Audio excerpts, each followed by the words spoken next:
어제 오늘 진짜 힘든 장입니다. 네, 힘든 장이 지금 왜 이렇게 갱신이 되고 있는지 모를 정도로 좀 힘들긴 한데, 어제 오늘 같은 경우에는 멘탈이 살짝 나갔어요. 그래서 일어나고 있는 현상에 대해서 조금 설명을 드릴까 합니다. 지금 이 장세라는 게 예상이 엄청나게 많이 빗나가지 않습니까? 너무나도 빗나가는 예상치와 전망치들이 너무나도 많이 난무를 하고 있는 상황입니다. 저 역시도 예상치를 빗나가는 그 행동을 할 경우가 있고, 뭐 뿐만 아니라 애널리스트든 전문가든 아니면 전문 투자 기관이든 뭐 그런 다방면에서도 지금 뭔가가 지금 계속 빗나가고 있어요. 그러니까 좋다 안 좋다라는 것을 1번 2번 이 두 가지로 나뉜다라고 하면 뭐 그냥 50대 50이잖아요. 그러면은 이거는 문제가 되지 않아요. 왜? 안 좋을 수밖에 없는 섹터가 있고 좋을 수밖에 없는 섹터가 있는데, 전체적으로 경기가 안 좋다, 지수가 안 좋다, 증시가 안 좋다라는 것을 그냥 어떤 한편으로 나뉠 수가 있으니까 나눌 수 있잖아요. 뭐 아니면 도 왼쪽 아니면 오른쪽 뭐 그런 거잖아요. 그런데 이게 이제 중요한 것은 뭐냐면, 어디에서 지금 판단의 오류가 많이 일어나고 있냐면, 언제 좋아질 것인가,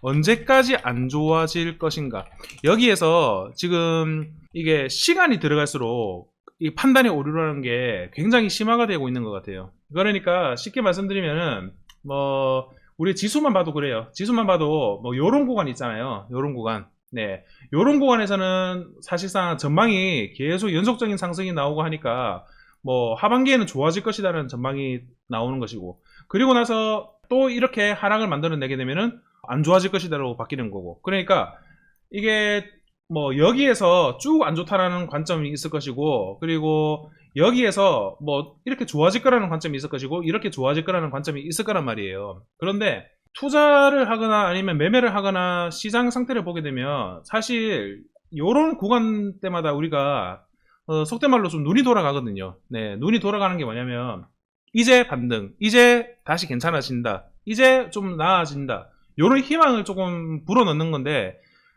요게 이제 굉장히 악마 같은 존재인 것 같아요. 악마. 네, 악마 같은 존재. 그러니까 여기 이 구간에서 안 좋다고 그냥 확신을 가지고 있는 사람들도 이 구간이 나오게 되면은 이 확신이 불확신으로 바뀌어 버리게 돼요. 그리고 나서 여기에서 이제 긍정적인 마인드를 가지고 있다가 갑자기 이렇게 훅 빼버리는 장세가 나오게 되면 또 불확실. 시장에 굉장히 휘둘리는 현상을 좀 많이 발견할 수도 있고, 저 역시도 중심을 잡고자 하는데도 불구하고 그 중심이 잘 안 잡혀진다라고 하면 시장에서 이제 흔들릴 수 있는 사람이 얼마나 많을까, 이 생각을 좀 해보고요. 그리고 저도 이제 뭐 경제 전문가나 아니면은 그 각종 이제 뭐 연구원이나 이런 자료들을 이제 유튜브나 이런 곳에서 많이 전망을 제시하잖아요.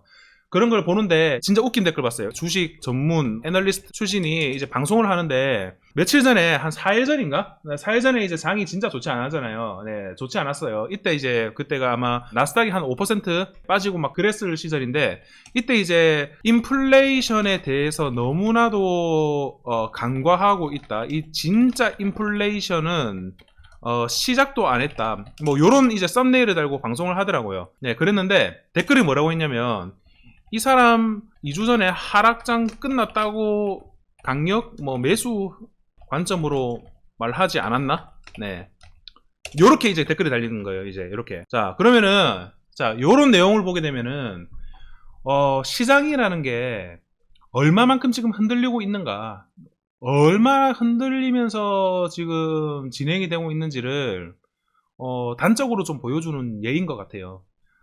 저 같은 경우에는 이제 관점이라는 게, 뭐 산전하고 하이닉스에 대해서는 이제 계속적으로 부정적인 전망을 내고 있지만, 시장이 이제 급락을 하지 않는 이상 섹터를 노리는 그 매매를 하잖아요. 테마를 노리거나. 그런데 이제 요런 내용을 딱 보고 나서는 이거는 쉽사리 뭔가를 참 예측해서는 참 당하기가 쉽구나, 당하기도 쉽고, 그리고 시간이 지남에 따라 혼란의 연속이 정말 계속될 것 같다, 그런 생각도 좀 뼈저리게 했었어요. 특히나 이제 저 같은 경우에서는 어제 같은 경우에 그런 느낌을 좀 많이 받았었거든요.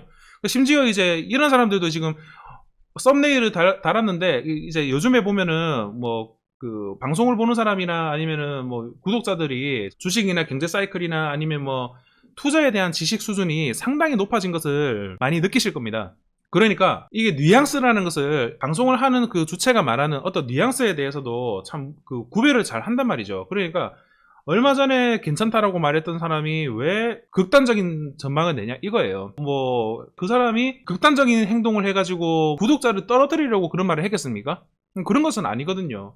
시장에서 이제 유튜브에 나오는 사람들이나 그런 사람들이 이제 말하는 것을 보면은 결국에 이제 뭐 구독자도 많이 확보를 하고 내가 이제 예상하는 그 시장 전망치가 맞음으로 인해서 신뢰도가 생기고 뭐 그런 이제 부가적인 수익도 창출하고 인지도도 높여나가고 그런 것을 목적으로 하는 사람이 2주 전에는 강력하게 시장이 반등 나온다고 말했다가 갑자기 시장이 뭔가 분위기가 확 꺾어져 버리니까 또 정말 안 좋다고 말하는 그런 극단적인 포지션을 내는 게 뭐 물론 모든 사람들이 그렇진 않겠지만 일부러 그렇게 한 건 아닐 거란 말이에요.